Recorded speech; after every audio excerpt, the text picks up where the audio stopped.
Καλημέρα φίλε Γιώργο. Ευχαριστώ για την πρόσκλησή σου να κάνουμε κάποιο βιντεάκι σχετικά με το χόμπι μας. Συγκεκριμένα να μιλήσουμε και να μοιραστούμε κάποιες εμπειρίες σου σχετικά με την έκδοση αδειών χρήσης ανιχνευτή μετάλλου. Να πω στον κόσμο εδώ που μας παρακολουθάει ότι μπήκε στη διαδικασία για άλλη μια φορά να κάνεις κάποιες αιτήσεις για έρευνα για χρήση ανιχνευτή μετάλλου σε κάποια σημεία τα οποία έχουν ενδιαφέρον. Και ενδεχομένως κάποιες από αυτές τις έρευνες να τις καλύψουμε και βιντεάκια μέσα από το κανάλι του καταστήματος. Λοιπόν, θέλω να μοιραστούμε τη διαδικασία αυτή με τον κόσμο που μας παρακολουθάει, να θίξουμε τα κακώς κείμενα των αδειών και να επενέσουμε φυσικά και τα καλά τους, να είμαστε δηλαδή αντικειμενικοί, για να βοηθήσουμε δηλαδή εν γέννη τον κόσμο να μπορέσει να ακολουθήσει αυτή τη διαδικασία, αυτό το χόμπι νόμιμα. Έτσι, θα σου δώσω το λόγο. Ευχαριστώ για άλλη μια φορά για την πρόσκλησή σου. Πανέμορφο εδώ. Για πες μας λοιπόν.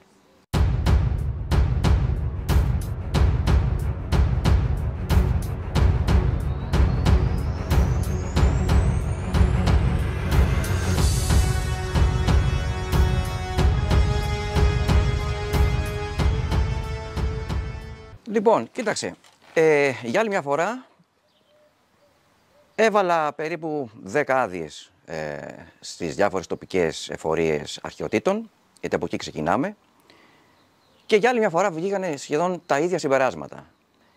Κατά την προσωπική μου άποψη, επειδή πολλές από αυτές τις άδειες τις πήγα εγώ με τα χέρια μου, άρα είδα... Πήγες αυτοπροσώπως, δεν έστειλες email δηλαδή? Όχι. Με τη φυσική παρουσία. Φυσική παρουσία. Στην εφορία αρχαιοτήτων. Για να έχω και εικόνα του τι γίνεται, πώς γίνεται. Οπότε μιλάμε για καμιά δεκαριά αιτήσεις σε διαφορετικές εφορίες αρχαιοτήτων ανά την Ελλάδα. Σε διαφορετικές, κάποιες που ήταν πολύ μακριά εννοείται τα έστειλα μέσω mail. Μάλιστα. Εντός Αττικής ήταν πολύ εύκολο για τον οποιοδήποτε να φτιάξει ένα ωραίο φάκελο να πάει και να τον καταθέσει. Αυτό λοιπόν που διαπίστωσα είναι ότι υπάρχουν 3 ειδών υποδοχές, ας το πούμε έτσι, των αιτήσεων. Υποδοχές για το χομπίστα ο οποίος πάει να κάνει την αίτηση. Εάν δεν το έχει ξανακάνει, θα του φανεί βουνό. Εάν το έχει κάνει και κατανοεί λίγο πώς λειτουργεί το σύστημα, πιστεύω ότι είναι αρκετά εύκολο. Εδώ να βάλω μία ας πούμε άνω τελεία και να σημειώσω ότι σαν κατάστημα έχουμε απλοποιήσει αυτή τη διαδικασία. Δηλαδή δίνουμε τις αιτήσεις, βοηθάμε σε ερωτήσεις, έχουμε ένα βιντεάκι κατατοπιστικό, ούτως ώστε να μην τους φανεί βουνό. Μπορούν να μας συμβουλευτούν. Είτε τηλεφωνικά είτε να δώσουμε το link για το βιντεάκι. Συνέχισε λοιπόν, έχει μεγάλο ενδιαφέρον. Να μας πεις για τις 3 υποδοχές αυτές που οι 3 λοιπόν κατηγορίες υποδοχών είναι οι εξής. Η πρώτη είναι, μπαίνεις μέσα σε ένα χώρο και βλέπεις 2 υπαλλήλους. Ο ένας υπάλληλος είναι ο προϊστάμενος του τμήματος και η γραμματέας παύλα πρωτόκολλο. Στην πρώτη κατάθεση από αυτό το σετ των 10 αδειών, στο ξεκινάω από το πιο δύσκολο. Ναι. Μπαίνω μέσα, καλημέρα σας. Στην αρχή νόμιζα ότι ότι δεν μιλάνε. Στη συνέχεια βέβαια, τους λέω θέλω να καταθέσω μια άδεια και παρακαλώ πρωτοκολλήστε την. Απάντηση. Ξέρετε, λέει, επειδή οι μισοί υπάλληλοι έχουν COVID, δεν μπορούμε να σας δώσουμε αριθμό πρωτοκόλλου. Αφήστε την άδεια και θα σας στείλουμε τον αριθμό πρωτοκόλλου στο mail. Αυτό συνέβη και τώρα προσφάτως δηλαδή? Αυτό συνέβη πριν από 3 μήνες περίπου. Είχανε COVID. Το Δεκέμβριο. Μάλιστα. Τώρα, πώς γίνεται να μην υπάρχει άλλη θέση γραφείου και να σου λένε ότι λείπουν οι υπάλληλοι, αυτό είναι ένα άλλο θέμα δικό τους εσωτερικό. Και μάλιστα αυτό μου κάνει εντύπωση είναι ότι μου δείξανε μία ντάνα αδειών προς εξέταση που πρέπει να ήταν, Γιάννη, περίπου 1 μέτρο ύψος. Αν υπολογίσουμε λοιπόν ότι ο κάθε φάκελος είναι περίπου τόσος, μπορείς να φανταστείς για πόσες άδειες μιλάμε? Αυτό σε μία εφορία αρχαιοτήτων. Σε μία εφορία και κεντρική κιόλας. Αν είναι κεντρική, βέβαια δικαιολογημένο γιατί θα έχει πολλές αιτήσεις. Συμφωνώ. Άρα λοιπόν σε μια κεντρική εφορία δεν θα πρέπει να την έχεις επανδρώσει αντίστοιχα με περισσότερους υπαλλήλους? Αυτό δεν θα απαντηθεί ποτέ βέβαια, γιατί είναι εσωτερικό του θέμα. Το θέμα της τελέχωσης δημιουργεί και άλλα θεματάκια εκτός από την καθυστέρηση. Τώρα εγώ θα ήθελα να πιστεύω ότι η πρωτοκόλληση δεν είναι κάτι δύσκολο, δεν απαιτεί δηλαδή προσωπικό για να γίνει. Εν πάση περιπτώσει, αυτές οι αιτήσεις λοιπόν που λιμνάζουν είναι και ένα αίτιο για καθυστερήσεις. Ακριβώς. Συνέχισε. Άκου τώρα. Την καταθέτω, μου λένε σε 10-15 μέρες θα σας στείλουμε τον αριθμό πρωτοκόλλου στο mail. Οκ, δεν μπορείς να πεις και τίποτα, σεβαστό. Τεράστιος όγκος δουλειάς, ωραία. Πάω μερικά στενά πιο κάτω, που είναι άλλη εφορία αρχαιοτήτων, αρμόδια για μια άλλη περιοχή. Για τις άλλες περιοχές. Ναι. Μπαίνω μέσα, λέω πού μπήκα, σε υπουργείο. Τουλάχιστον 8, 9, 10 άτομα να δουλεύουν. Καλημέρα σας, ευγενέστατη η γραμματέας, πολύ όμως. Της λέω θέλω να καταθέσω αυτή την άδεια, βεβαίως μου λέει. Γιάννη, μέσα σε 2 λεπτά, μπορεί και λιγότερο, είχα τον αριθμό πρωτοκόλλου. Καταπληκτικό. Η μία ήταν υποστελεχωμένη, η άλλη υπερστελεχωμένη. Και υπερεργατική. Ακριβώς. Οι υπάλληλοι. Αυτά είναι η δεύτερη δηλαδή υποδοχή. Η δεύτερη. Μάλιστα. Πάμε τώρα στην τρίτη υποδοχή. Μέχρι εδώ καλά. Πάμε τρίτη. Στην τρίτη λοιπόν υποδοχή έστειλα τις άδειες σε μια εφορία προς τη Βόρειο Ελλάδα, αφού πρώτα τους πήρα τηλέφωνο. Πραγματικά το σηκώνει μια ευγενέστατη κυρία, ευγενέστατη δηλαδή έχω να το λέω, η οποία μου εξήγησε ότι έχουν μια εσωτερική διαχείριση των αδειών, ώστε να μην λιμνάζουν. Χρησιμοποίησε αυτή τη λέξη. Πολύ ενδιαφέρον. Να μην λιμνάζουν οι αιτήσεις. Λέω μπράβο σας, λέω. Γιατί πολλά ακούγονται έξω. Όχι, μου λέει, εμείς θα σας απαντήσουμε είτε έτσι είτε αλλιώς σε 1 με 1,5 μήνα. Λέω πλάκα μου κάνει, γιατί τα ξέρεις και εσύ καλά. Ναι. Δίμηνα, τρίμηνα, τετράμηνα. Το δίμηνο είναι το μίνιμουμ συνήθως. Το χαλαρό. Λοιπόν, πραγματικά έστειλα τις άδειες, τις αιτήσεις. Μέσα σε 10 λεπτάκια μου στέλνουν τον αριθμό πρωτοκόλλου στο mail. Επιτόπου, με τη μία. Λέω μπράβο. Μια χαρά. Μου εξηγούν βέβαια τη διαδικασία ότι θα το χρεωθεί κάποιος αρχαιολόγος. Ο αρχαιολόγος θα βγάλει το πόρισμα, θα σταλεί στην Επιτροπή Τεκμηρίωσης και η Επιτροπή Τεκμηρίωσης θα δώσει ή δεν θα δώσει την άδεια προκειμένου να γυρίσει πίσω και να συγκοινοποιήσουν. Οπότε ήταν και πολύ ευγενικοί και σου ανέφεραν πώς το διαχειρίζονται τη διαδικασία. Όλοι σου εξήγησαν δηλαδή πώς είναι. Μου έκανε εντύπωση το γεγονός ότι δεν το έκλεινε. Τους κομμάτι. Ναι, δεν το έκλεινε. Δηλαδή για δημόσιο υπάλληλος. Ήταν εξυπηρετικότατη και μου να εξηγούσε. Πούμε, εύγετης. Συγχαρητήρια. Εύγετης, Συγχαρητήρια. Πολύ ωραία. Αυτά γίνανε. Οι συγκεκριμένες άδειες μπήκανε αρχές Δεκέμβρη του 2023. Μάλιστα. Στο πρώτο δεκαήμερο συγκεκριμένα. Μπαίνει ο Γενάρης και περίπου στα μέσα Γενάρη, δηλαδή 40 με 45 μέρες, έρχεται η απάντηση. Από την τρίτη εφορία αρχαιοτήτων. Από την τρίτη εφορία. Δεν είχε πάει. Μόνο μέσω mail. Ναι. Πραγματικά μπαίνω στο mail.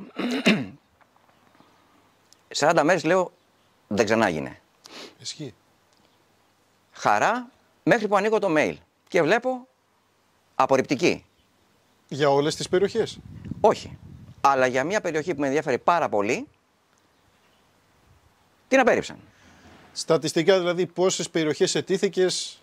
Στατιστικά λοιπόν τους έβαλα μέσα 4 περιοχές. Μάλιστα. Οι 3 όχι τόσο μεγάλου ενδιαφέροντος. Η μία όμως ήταν πολύ μεγάλου ενδιαφέροντος. Για αυτή τη μία λοιπόν που με κατάπληξη είδα, ας πούμε, ότι δεν το εγκρίνανε, Για την περιοχή λοιπόν που μας στείλανε απορριπτική στην αίτησή μας, και αυτό είναι ένα θέμα το οποίο θέλω και να στο δείξω και να το συζητήσουμε. Να πούμε στον κόσμο που μας ακούει ότι προκειμένου να εκτυπώσουμε τα τοπογραφικά για τις περιοχές στις οποίες θέλουμε να κάνουμε χρήση του ανιχνευτή, συμβουλευόμαστε και ένα site που ονομάζεται Αρχαιολογικό Κτηματολόγιο. Δηλαδή μπαίνουμε εκεί και ελέγχουμε ότι οι περιοχές μας ενδιαφέρουν είναι μακριά από ζώνες Και δεν είναι κίτρινες. αρχαιολογικού ενδιαφέροντος, μακριά από σημαδάκια, από μνημεία, δηλαδή Ακριβώς. όλα αυτά τα οποία είναι εξορισμού, Ακριβώς. δηλαδή εκεί θα μας κόψουνε. Ακριβώς. Άρα λοιπόν, πολύ σωστά λες ότι κάποιος λοιπόν που μπαίνει και αιτείται για μια περιοχή γνωρίζει εκ των προτέρων ότι δεν υπάρχει τίποτα. Σωστά. Αυτό ναι. Αλλά, Το αλλά θέλω να ακούσω. αλλά από όσο έχω μιλήσει με αρχαιολόγους μου λένε ναι, να συμβουλευτούν το αρχαιολογικό κτηματολόγιο, γιατί αν είναι κοντά ή εμπίπτει σε ζώνη, εννοείται θα τους κόψουμε. Ωραία. Έχουν πει όμως ότι δεν σημαίνει ότι και σε μια περιοχή η οποία φαίνεται καθαρή στο κτηματολόγιο του αρχαιολογικό ότι θα πάρουμε, ότι θα χορηγήσουμε άδεια. Μπορεί να την κόψουμε για δικούς μας λόγους, διότι εμείς έχουμε ενδείξεις και δεν τα έχουμε περάσει όλα τα σημεία στο αρχαιολογικό κτηματολόγιο.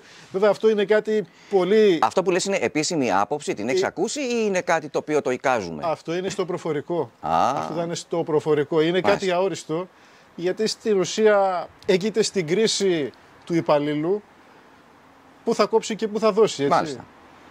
Θα θέλαμε από ένα κράτος κάτι πιο χειροπιαστό.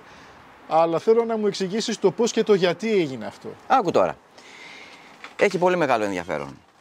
Εδώ λοιπόν, καταρχήν να πούμε πως μπαίνουμε σε δύο κτηματολόγια. Στο ελληνικό κτηματολόγιο, για να ουσιαστικά να εκτυπώσουμε, και εδώ έτσι σου δείχνω ενδεικτικά την περιοχή που ήθελα να δεσμεύσω. Βεβαίως, εδώ βλέπουμε με κίτρινο χρώμα.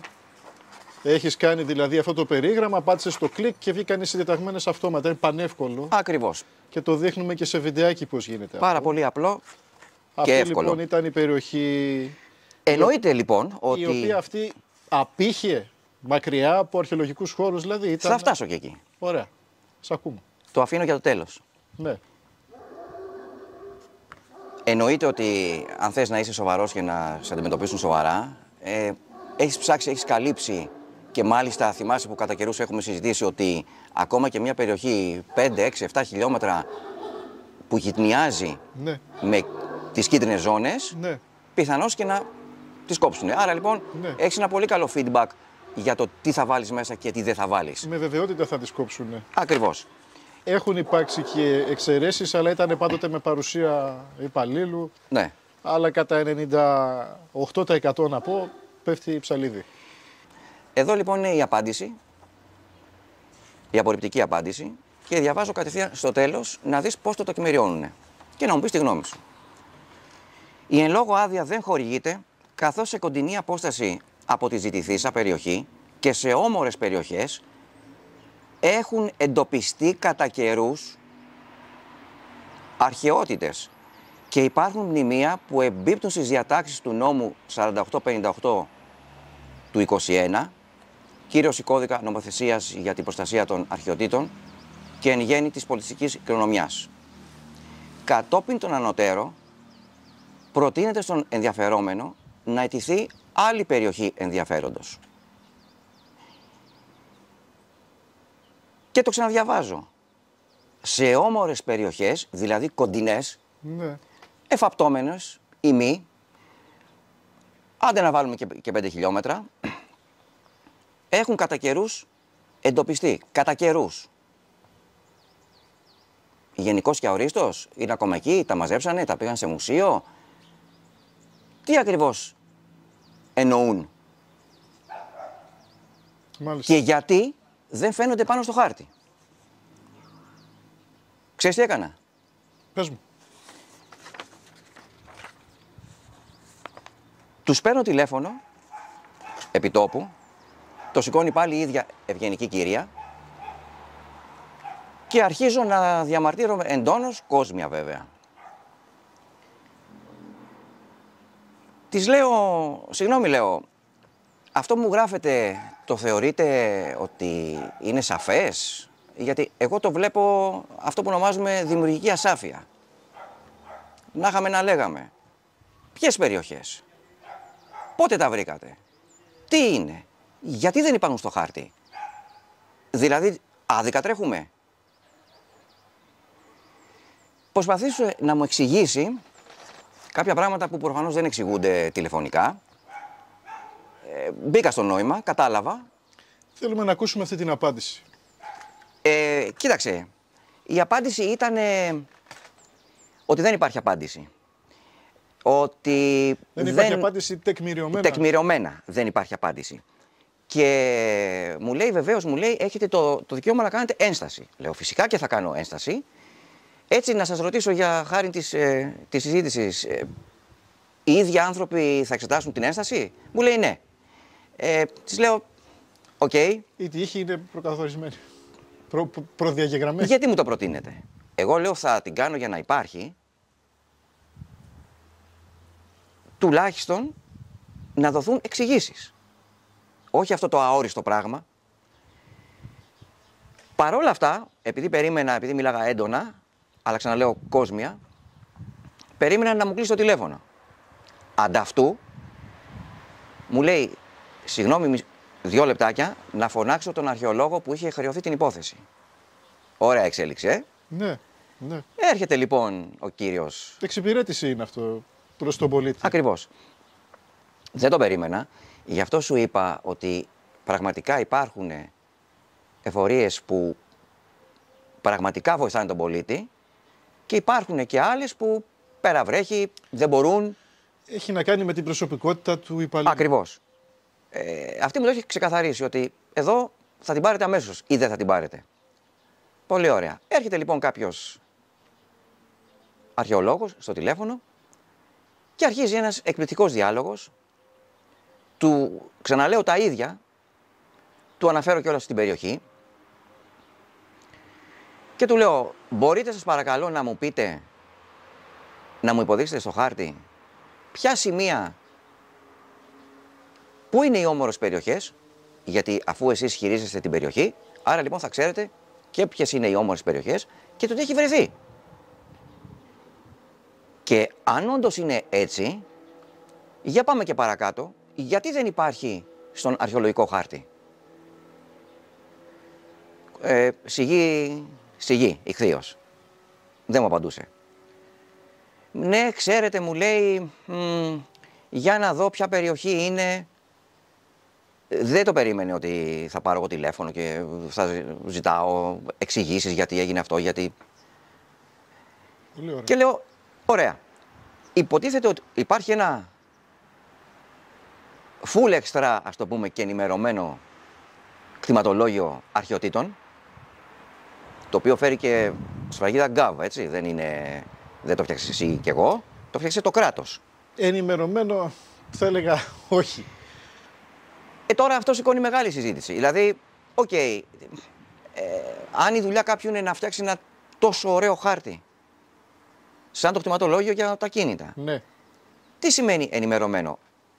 Λέω τώρα εγώ. Ενημερωμένο σημαίνει ότι σε μια ανασκαφή που γίνεται σήμερα, μέχρι να τα βγάλουν, μέχρι να τα καθαρίσουν, μέχρι να τα βάλουν ή να μην τα πάρουν, θα μου πεις περνάνε μέρες. Ακριβώς. Και μπορεί να μην υπάρχει. Ωραία. Μπορεί να περνάνε και χρόνια. Μαζί σου. Πολύ ωραία. Αλλά το πρόβλημα όμως μετατοπίζεται κάπου αλλού. Συμφωνώ. Άκου τη συνέχεια λοιπόν τώρα. Του λέω, επιμένω και θέλω να μου πείτε επακριβώς. Γιατί θέλω είτε να ξαναβάλω την άδεια μέσα, να μειώσω την περιοχή. Λέω, μήπως έχετε πρόβλημα με την περιοχή, είναι πολύ μεγάλη, γιατί όντως είχαμε δεσμεύσει σχεδόν όλη την πλαγιά του βουνού. Οπότε με απλά λόγια λες, υπέδειξέ μου που είναι καθαρό. Ακριβώς. Ούτως ώστε να κάνω την αίτησή μου και να γίνει Ακριβώς. αυτό το οποίο επιθυμώ σαν πολίτης. Να χορηγηθεί άδεια. Ευγενέστατος κι αυτός, προσπαθούσε να μου εξηγήσει, μάλλον προσπαθούσε να το βγάλει από πάνω του, αυτό που γινόταν εκείνη τη στιγμή. Εγώ το καταλάβαινα. Και η κουβέντα κλείνει ότι, ξέρετε, δεν μπορώ να σας απαντήσω τώρα. ξαναλέω, ήταν αυτός που ουσιαστικά ήξερε το τι και πώς και Ναι. πού είναι όλα αυτά, εν πάση περιπτώσει, αν υπήρχαν. Γιατί έχουμε, λέει, τώρα λέει, ασχολούμαστε με κάποια μεγάλα θέματα, αλλά θα βρω, μου λέει, τον καιρό, θα το ψάξω και θα σας καλέσω πίσω. Το τηλέφωνο σας και τα στοιχεία σας είναι πάνω στην άδεια, το κοιτάω και σας παίρνω. Φυσικά τώρα, Γιάννη, θα μου κάνεις την ερώτηση, σε πήρε? Ναι. Και θα σου πω, να σου πω το άλλο με τον Τωτό. Όχι, δεν πήρε ποτέ. Δεν πήρε ποτέ. Δεν πήρε ποτέ. Εννοείται ότι δεν πήρε ποτέ, έτσι. Αυτή ήταν η κουβέντα, να είχαμε να λέγαμε. Ναι, κατάλαβα. Αντιλαμβάνομαι και τους αρχαιολόγους που έχουν φόρτο δουλειάς, που σίγουρα χρεώνονται υποθέσεις πολύ πιο σοβαρές, αλλά εν πάση περιπτώσει κάποιος θα πρέπει να το κοιτάξει αυτό και να λυθεί. Γιατί από αυτές τις αρνήσεις, όπως όλοι ξέρουν, κάποιος απογοητεύεται, τα παρατάει ή δεν τα παρατάει ή πάει με άλλο τρόπο, κακός, και αυτό που θα πούμε στους φίλους μας είναι ότι πάντα να έχουν άδειες ό,τι και να γίνει, γιατί αυτός είναι ο νόμος, άρα αυτό είναι το σωστό, Βέβαια. αυτό πρέπει να γίνει. Και ας έχουν παράπονο, ας γκρινιάζουν, ας πάνε από κοντά να ζητήσουν περισσότερες προφορίες. Αν το διαχειριστούν σωστά και πέσουν στους κατάλληλους υπαλλήλους, θα βγάλουν άκρη. Αφού παρήλθαν 2 μήνες και δεν έχεις λάβει κάποια προφορική ενημέρωση, μπορείς να προχωρήσεις κάποια ενημέρωση για την απορριπτική, δηλαδή εξέλιξη της άδειας. Θα μπορούσες να κάνεις κάποιο έγγραφο ερώτημα, το οποίο θα πρωτοκολληθεί και θα περιμένεις επίσημα κάποια απάντηση για τα αίτια αυτής της εξέλιξης. Και την έχω έτοιμη την ένσταση και μάλιστα τους έχω και το κερασάκι στην τούρτα. Έχω εδώ το χάρτη της περιοχής, τον οποίο, εντάξει, δεν θα το δείξουμε γιατί φαίνεται και η περιοχή. Απλά στο δείχνω. Μάλιστα. Η κουκίδα στη μέση είναι η περιοχή ενδιαφέροντος. Ωραία. Και πες μου τώρα εσύ, στα 100 χιλιόμετρα γύρω-γύρω, αν βλέπεις το οτιδήποτε κίτρινο. Εδώ είσαι εσύ και ο Θεός. Ναι, είναι καθαρότατο. Δεν υπάρχει τίποτα. Όχι κουκίδα, όχι ξοκλήση, όχι, ξέρω εγώ, ανασκαφή, τίποτα. Μάλιστα. Αυτό λοιπόν τους το βάζω μέσα και τους λέω, πείτε μου 100 χιλιόμετρα γύρω από εκεί που θέλω να πάω, τι υπάρχει. Είναι αυτό λοιπόν που πρέπει να κάνουν όλοι οι φίλοι μας. Όταν το θέμα φτάνει σε μια απορριπτική απάντηση, να κάνουν ένσταση, να ρωτάνε το πώς και το γιατί, να τους δίνονται γραπτές εξηγήσεις και στο κάτω-κάτω να επιμείνουν να μπουν τα νέα σημάδια στο χάρτη. Και τελικά να μάθουμε κάθε πότε ενημερώνεται αυτός ο χάρτης, το κτηματολόγιο αρχαιοτήτων. Υπάρχει κάποια υπηρεσία που μπορεί μια φορά το μήνα να βάζει μέσα καινούργια στοιχεία? Όχι. Είναι αυτά που μπήκανε. Άρα λοιπόν, αν μιλάμε ότι αυτός ο χάρτης δεν είναι up to date, τότε όπως καταλαβαίνεις υπάρχει θέμα τεράστιο, έτσι. Τότε είναι ασαφές και μπορεί να χειρίζεται και κατά το δοκούν για ορισμένες Ακριβώς. περιπτώσεις. Άρα λοιπόν, αυτή είναι η υπόθεση. Εγώ θα περιμένω, θα βάλω μέσα την ένσταση, θα την πρωτοκολλήσω και θα περιμένω να δω τι θα μου πούνε. Να μου δείξουν ένα σημείο, εδώ στο χάρτη. Ένα. Οπότε αυτό το σημείο εδώ αφορά την περιοχή την οποία είδαμε πριν, δηλαδή. Ακριβώς. Και μάλιστα έχω κάνει τη λήψη, μιλάμε τώρα για χιλιόμετρα ύψος, έτσι, για να φανούν και τα βουνά τριγύρω, να φανούν... Και κάποια τοπονύμια ίσως, Ναι, και τοπονύμια, αλλά σε κάθε περίπτωση, επειδή εννοείται ότι το έχω ψάξει ώστε να μην υπάρχουν κίτρινες ζώνες, δεν υπάρχει τίποτα.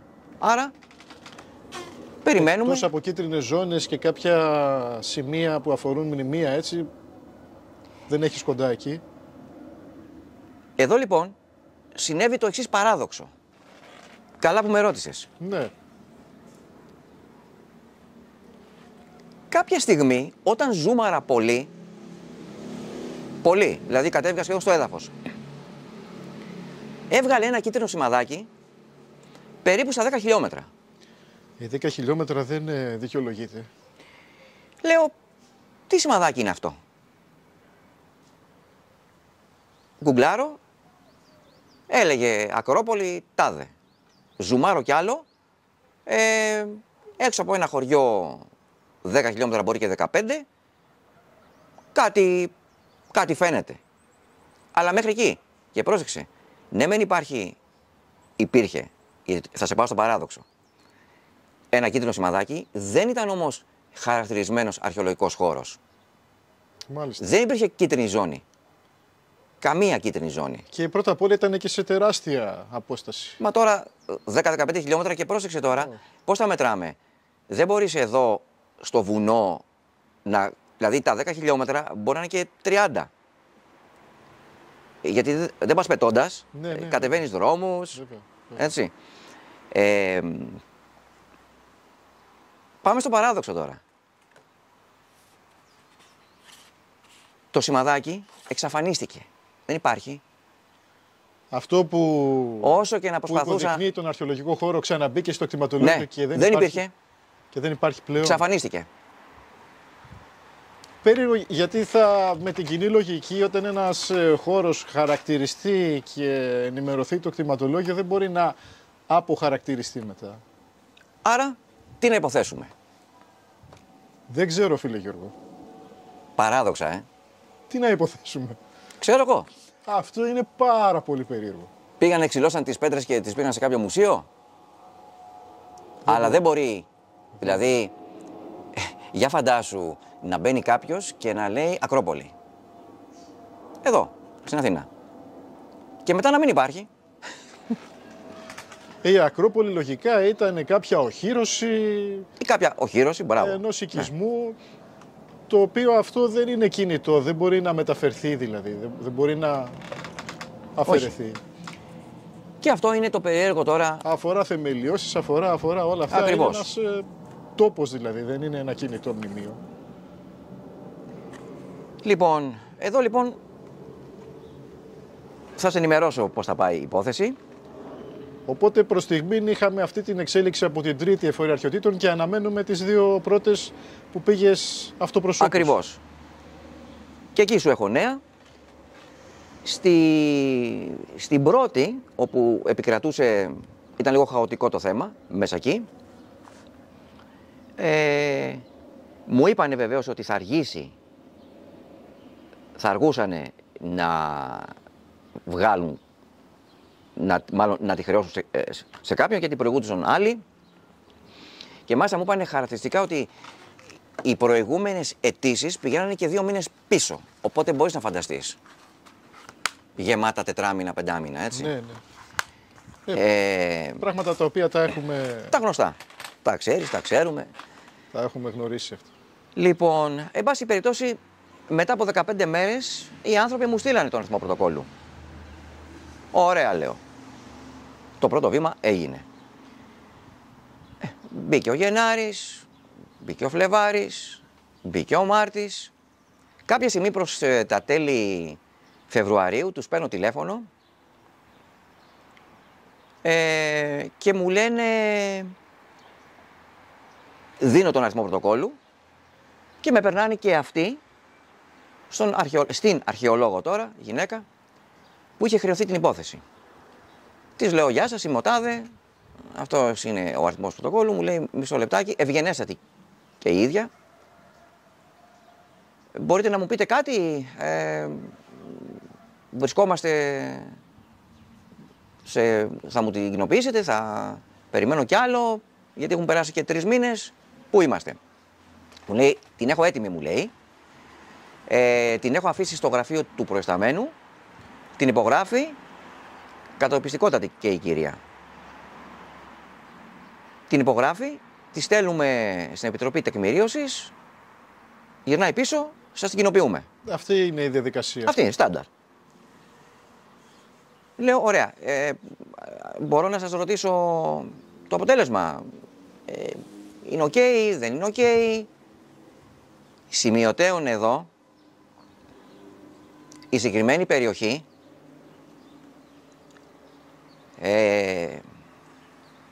είναι σε κάποιο νησί.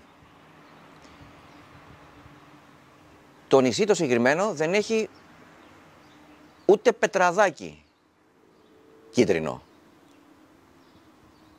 Ούτε πετραδάκι. Αναμένουμε εναγωνίως Κάτσε τώρα να για δεις. το αποτέλεσμα. Λοιπόν, Αν είναι καθαρό.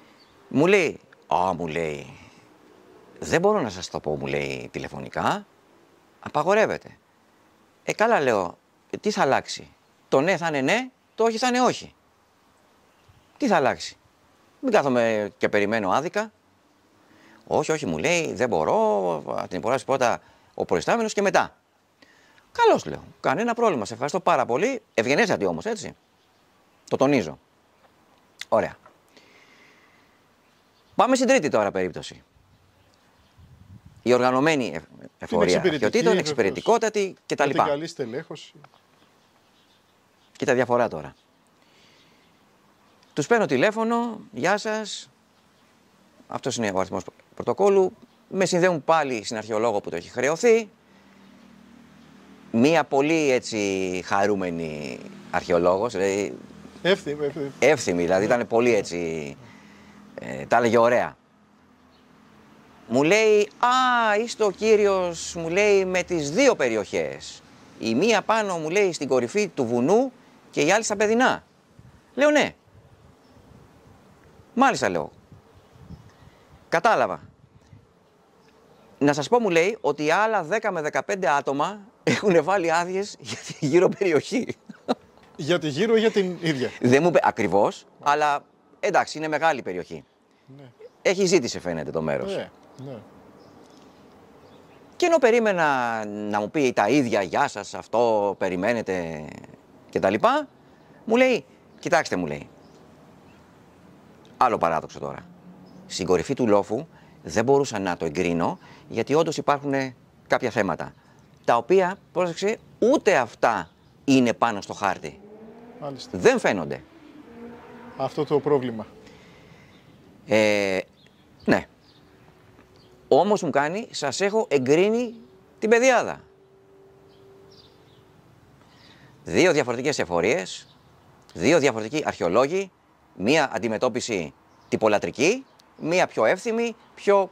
Και σου κοινοποίησε προφορικά το αποτέλεσμα. Είπε, και μου έφτιαξε τη μέρα. Την κόβουμε, έτσι ακριβώς. στην άλλη θα σου δώσουμε. Ναι. Άρα τελικά το συμπέρασμα, Γιάννη, μετά από όλα αυτά, είναι ότι απλό. είναι πού θα πέσεις, αν έχει τα κέφια του, αν τεκμηριωμένα σου απαντήσει και σου πει όχι, εκεί δεν γίνεται, γι' αυτό και γι' αυτό και γι' αυτό, όχι γενικός και αορίστος. Είναι ο τρόπος που δουλεύει. Η Ελλάδα έτσι δουλεύει. Αυτό είναι. Είναι ο τρόπος ο γνωστός. Και δεν θα περιμέναμε κάτι άλλο. Και πάλι καλά, εγώ λέω έτσι. Κοίταξε, εγώ έχω πάντα έναν τρόπο με τις δημόσιες υπηρεσίες. Ξέρω πώς να το διαχειριστώ. Είναι έτσι. Δηλαδή, αν θες να κάνεις τη δουλειά σου, πρέπει να πηγαίνεις με τα νερά τους. Την οποία θα πάρεις εξαρτάται και από την ερώτηση την οποία θα κάνεις. Γιατί αν είναι δύσκολη ερώτηση, δεν νομίζω ότι θα σου απαντηθεί ποτέ. Λοιπόν, Γιάννη, θα σου κάνω και εγώ μια ερώτηση τώρα. Να μου πεις τη γνώμη σου. Σε ένα φανταστικό κόσμο, υποθέτουμε ότι ένας υπουργός πολιτισμού παίρνει μια απόφαση, η οποία τι λέει, αλλάζει τα πάντα στην νομοθεσία και λέει, από σήμερα επιτρέπεται να ψάχνετε όλοι όπου θέλετε, όσο θέλετε, χωρίς κανένα περιορισμό. Ό,τι βρείτε, σας το αγοράζει το ελληνικό κράτος. Πρόσεξε. Τη στιγμή που θα το πει αυτό, βέβαια με κάποιες παραμέτρους, πάντα υπάρχουν κάποιες παράμετροι. Τη στιγμή που θα το πει αυτό, τι πιστεύεις ότι θα εξαφανιστεί από την Ελλάδα την αμέσως επόμενη μέρα? Θα εξαφανιστεί το φαινόμενο της αρχαιοκαπηλείας εάν γίνει αυτό, αλλά... Έτσι, μπράβο. Αυτοί λοιπόν οι αρμόδιοι δεν το κάνουν. Είχα κάνει μια ερώτηση και πήρα και προφορικά μία απάντηση. Δεν το κάνουμε αυτό, κύριε Κυρίτσι, διότι οποιοσδήποτε δεν έχει δουλειά να κάνει θα ψάχνει να βρίσκει αρχαία και θα μας τα φέρνει εδώ και θα πληρώνεται. Και δεν θέλουμε αυτό να γίνει επάγγελμα. Αυτή ήταν η απάντηση. Η προφορική βέβαια, Πόσο έξυπνη τη θεωρείς? Να εκφραστώ ελεύθερα. Να εκφραστείς. Δεν μπορώ να εκφραστώ ελεύθερα. Θα το πω κάπως αλλιώς. Εάν δεν υπήρχαν τέτοιοι άνθρωποι σε αυτές τις θέσεις, πιστεύεις ότι αυτή τη στιγμή θα είχαμε τουλάχιστον 50 με 100 μουσεία όπως το Μουσείο της Ακρόπολης ανά την Ελλάδα? Κοίταξε, αυτό είναι φυσικά και το μοντέλο της Αγγλίας. Εκεί θα πήγαινα μετά. Όταν υπάρχει ένα έβριμα αρχαιολογικού ενδιαφέροντος, δεν είναι εξορισμού περιουσία του κράτους. Θα το ελέγξουμε. Εάν μας κάνει, είναι μοναδικό, έχει μια τεχνοτροπία, είναι θησαυρός, μας κάνει, αμείβεσαι. Είναι κάτι κοινό, ανήκει σε εσέναν. Οπότε εκεί πλουτίζεται η συλλογή του κράτους. Υπάρχει, όχι πάταξη, εξάλειψη της αρχαιοκαπηλείας. Δεν έχει νόημα.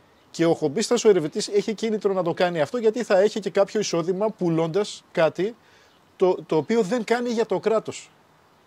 Έτσι. Έτσι ακριβώς. Δεν έχει ενδιαφέρον δηλαδή πλέον για το κράτος. Οπότε είναι μια κατάσταση win-win. Μιλάμε όμως για κάποια δραστική απόφαση η οποία πάρθηκε στην Αγγλία και οι αρχαιολόγοι εκεί πέρα είχαν ενστάσεις. Παλιά, πριν 40 χρόνια δηλαδή, αυτά έγιναν το 1981.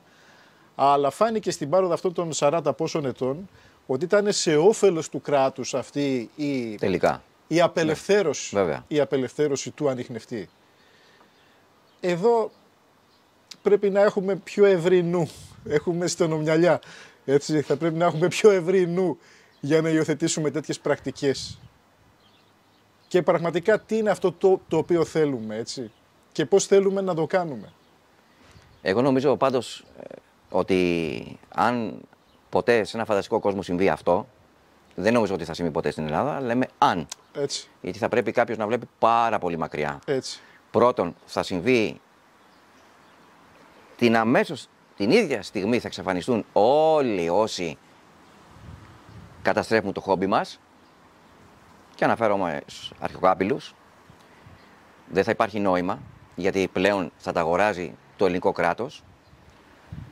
Η ιστορία μας θα πλουτίσει ακόμα περισσότερο. Θα βγουν προφανώς μνημεία που δεν έχουν βγει ή, εν πάση περιπτώσει, θα έρθουν ευρήματα τα οποία θα είναι μεγάλης αξίας. Άρα θα είναι και προς όφελος του κράτους και των επισκεπτών και των μουσείων και των εισιτηρίων που θα κόβονται για να τα βλέπουν. Γιατί δεν είναι μόνο βρήκα αυτό, το πούλησα, πήρα την αμοιβή μου, οκ. Ακριβώς. Αυτό θα καθαριστεί, θα πάει σε μια ωραία θέση στο μουσείο, θα έρχεται ο άλλος, θα το βλέπει, θα πληρώνει εισιτήριο. Όλα αυτά λοιπόν είναι μια αλυσίδα στο κομμάτι που λέγεται έρευνα. Πολλοί κόσμος, πολλοί χομπίστες δεν έχουν αυτό το ενδιαφέρον του να κερδίσουν από κάποιο έβριμα. Απλά το κράτος θα έπρεπε να το δει αυτό. Να δίνει δηλαδή έστω μια συμβολική αμοιβή, δεν δίνει καμία αμοιβή.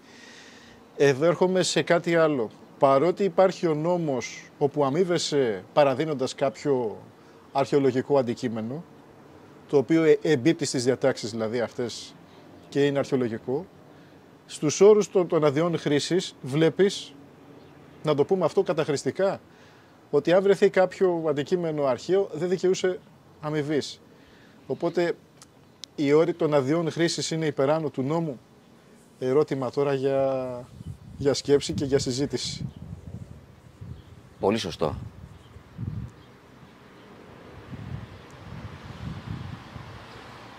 Τώρα κόλλησα, Μιλάμε πολύ σωστή παρατήρηση.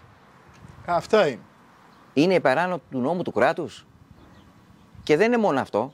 Για πες, βρίσκεις ένα μπαουλάκι που έχει μέσα λίρες. Αγγλικές. Πολύ ωραία. Για πες λίγο τη συνέχεια. Αν βρεις λοιπόν ένα πας και το μπαουλάκι δηλώνεις, λοιπόν, με λίρες, θα τις πάρεις τις λίρες εκεί επί τόπου? Όχι. Πάμε το σωστό. Να δούμε ποιο είναι το σωστό. Το σωστό είναι να γίνει καταμέτρηση, Ναι. να αποδοθεί το 50% στο κράτος και από το 50% το δικό σου θα καταλήξουμε να αφαιρεθεί φόρος και θα καταλήξουμε στην καλύτερη περίπτωση μετά από καμιά διετία να πληρωθείς ένα ποσοστό της τάξης ίσως 30-35% με τραπεζική επιταγή εννοείται. Και θα σου αφαιρεθούν και τυχόν χρέη προς το δημόσιο. Εξαιρετικό. Εξαιρετικότατο. Έχω την αίσθηση ότι όλοι αυτό θα κάνουν. Όλοι αυτό θα κάνουν. Γιατί εγώ ξέρω ότι πολλές φορές σε πληρώνουν όχι επιταγή, με ομόλογα του ελληνικού δημοσίου. Κάποιες Έχει φορές. ακουστεί και αυτό. Κάποιες φορές. Έχει ακουστεί και αυτό. Να δούμε λίγο στην Αγγλία το αντίστοιχο. Γιατί υπάρχουν πάρα πολλά βιντεάκια τα οποία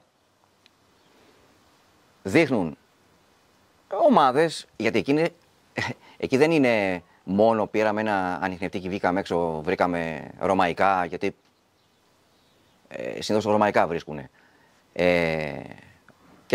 και τα δώσαμε. Υπάρχουν και ομάδες, κλαμπ, οργανωμένες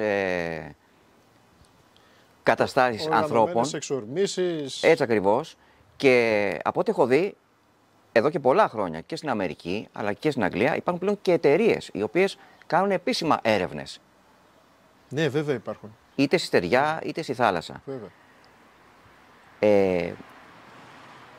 Αυτό που ξέρω εγώ για το θέμα της Αγγλίας είναι ότι η συγκεκριμένη ομάδα βρήκε ένα πολύ μεγάλο ποσό, γύρω στις 40.000 νομίσματα ασημένια, και μου έκανε εντύπωση η διαδικασία που ακολουθήθηκε. Φωνάξανε Είναι αρχαιολογία. τον τοπικό έφορο εκεί στο πεδίο. Βεβαίως. Επιτόπου πήραν φωτογραφίες, πήραν βίντεο, κάναν την καταμέτρηση. Έβαλε τη σήμανσή του γύρω-γύρω, έβαλε την ταινία. Σαν να ήταν τόπος, Εκκλήματος. ξέρεις. Ναι, ναι. Και στη συνέχεια, όντως τους αγοράσανε το 50%. Μιλάμε τώρα για κάποια εκατομμύρια που τους δώσανε. Και το υπόλοιπο 50% το βάλανε ως έκθεμα σε μουσείο και μάλιστα δώσανε στην πτέρυγα του μουσείου που είναι τα εκθέματα το όνομα των ανθρώπων που τα βρήκανε.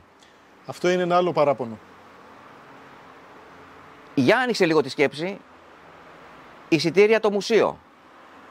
Αναρωτιέμαι, συνεχίζουν και παίρνουν από τα εισιτήρια κάτι, μια προμήθεια, κάτι.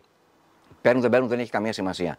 Σημασία έχει το πώς το διαχειρίζεται ο Εγγλέζος. Υπάρχει και η ηθική αμοιβή. Έτσι. Υπάρχει και η ηλική αμοιβή. Ούτως ώστε η Αγγλία έχει εκμηδενήσει αυτά τα φαινόμενα. Δεν υπάρχει αρχικαπηλεία. Δεν υπάρχει λόγος να υπάρχει κάτι τέτοιο. Έτσι ακριβώς.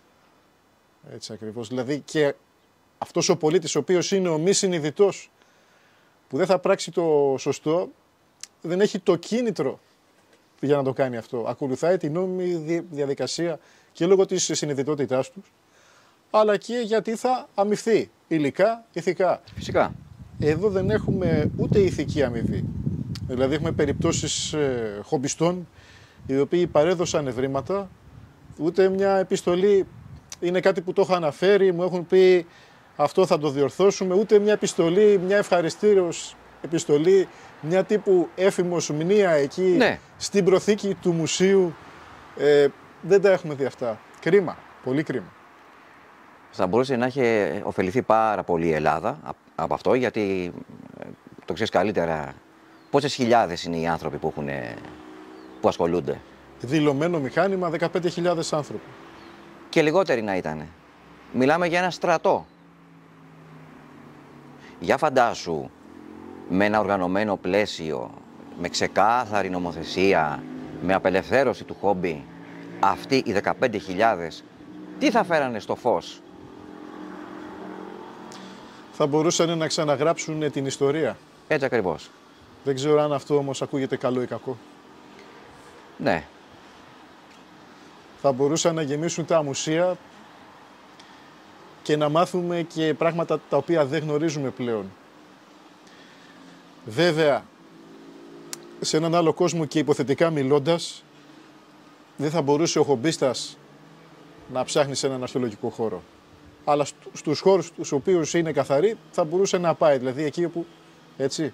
Ναι, δεν θα μπορούσε να ψάχνει σε ένα μέρος που ήδη έχει φανερωθεί. Είναι κηρυγμένο, ναι. Έχει την ταμπέλα του. Τα βρήκανε, τελείωσε. Πάμε στο παρακάτω. Αυτή λοιπόν είναι η υπόθεσή σου. Έκανα και αυτή τη διευκρίνηση, ναι. Γιατί ίσως δεν ακούστηκε καλά και πραγματικά θα ήταν το ιδανικότερο αυτό για όλους, για αμφότερους δηλαδή. Θα έλυνε πάρα πολλά προβλήματα που υπάρχουν και βεβαίως, να το πούμε και αυτό, πόσοι άνθρωποι έχουν χάσει τη ζωή τους ακριβώς γιατί δεν υπάρχει αυτό.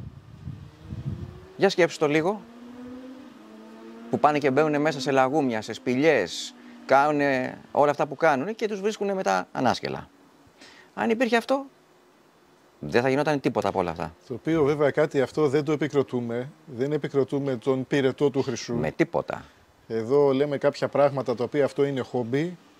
Είναι μια δραστηριότητα ελεύθερου χρόνου. Επουδενή πάθος, επουδενή να ρισκάρεις τη ζωή σου. Δεν τρελαίνεσαι. Όχι. Το περνάς καλά, διασκεδάζεις. Αλλά όντως κάποιοι το έκαναν αυτό επειδή ήταν κυνηγημένοι. Ναι. Δεν είχαν τη δυνατότητα, δεν είχαν τη γνώση, δεν είχαν την δυνατότητα από το κράτος να το κάνουν νόμιμα. Είναι βέβαια κάτι πολύ ακραίο αυτό, αλλά εάν υπήρχε ένα άλλο καθεστώς, δεν θα είχαμε αυτά τα πολύ αρνητικά, τραγικά δηλαδή περιστατικά. Εάν υπήρχε ένα άλλο καθεστώς ξεκάθαρο, όλοι αυτοί οι άνθρωποι σήμερα θα ζούσανε. Βέβαια. Βέβαια. Αυτό είναι το Δεν θα έκαναν κάτι στα κρυφά, δεν θα έκαναν κάτι ακριβώς κυνηγημένοι. Ακριβώς. Πολύ ωραία η συζήτηση η σημερινή. Δεν ξέρω αν θέλεις να προσθέσεις κάτι. Νομίζω τα είπαμε όλα. Τα έχουμε πει όλα προς στιγμήν. Προς στιγμήν, γιατί θα έχουμε και συνέχεια. Και αναμένουμε και την εξέλιξη των 2 πρώτων αιτήσεων. Ακριβώς. Έτσι. Θέλω να σε ευχαριστήσω για άλλη μια φορά για την όμορφη συζήτηση την οποία κάναμε εδώ σε αυτό το πανέμορφο περιβάλλον. Και πιστεύω ότι δώσαμε κάποια τροφή για σκέψη, ότι βοηθήσαμε κόσμο ο οποίος σκέφτεται να κάνει αυτή τη διαδικασία για το τι πρόκειται να αντιμετωπίσουν, για το πώς πρέπει να κινηθούν, πολύ σημαντικό και αυτό, έτσι. Όπως κάνουμε πάντα, δεν είναι μόνο πώληση ενός μηχανήματος, είναι αρρωγή, είναι πληροφορίες για το πώς μπορεί να γίνει αυτό σαν δραστηριότητα νόμιμα και με το σωστό τρόπο, έτσι. Ακριβώς έτσι. Και να πούμε και κάτι τελευταίο. Όποιος θέλει να το κάνει με το σωστό τρόπο, πρέπει να έχει 3 βασικά εφόδια μαζί του. Υπομονή, υπομονή και υπομονή. Υπομονή. Αυτό ακριβώς. Ανανεώνουμε το ραντεβού μας για να μιλήσουμε για τις εξελίξεις και των άλλων αδειών. Να είσαι καλά, Γιώργο, σε ευχαριστώ. Και εγώ σε ευχαριστώ. Να είσαι καλά. Και θα τα ξαναπούμε σύντομα. Να είσαι καλά. Να είσαι καλά.